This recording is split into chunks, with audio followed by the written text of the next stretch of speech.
столкнулся я с такой проблемой, что в кресле у меня появился стук.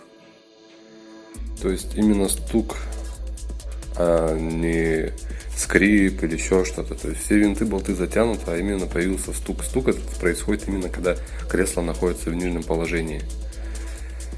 Перерыл весь интернет, посмотрел, как можно решить проблему, и нашел один способ.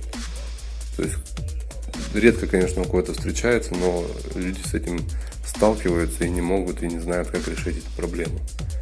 Проблема решается довольно-таки просто. Нам нужно перевернуть кресло и снять из-под низа газлифта фиксатор. То есть фиксатор выглядит вот таким образом.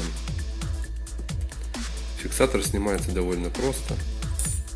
Я его уже снял.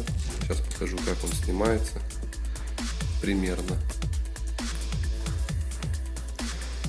То есть нам нужно, сейчас покажу, оттянуть вот эту лапку вверх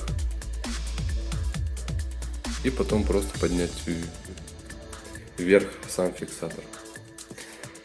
Снимаем шайбу, и здесь у нас будет вот такой люфт. В этот люфт нам нужно изготовить вот такую шайбу. Шайба берется простая на 6, внутренним диаметром на 6, и стачиваем ее до внешнего диаметра на 12 мм. И ставим сюда. Потом обратно ставим фиксатор, шайбу, и стук у нас пропадает. В принципе, вот после таких манипуляций мы решаем, как бы сказать, заводскую проблему изготовителя. Вот так вот.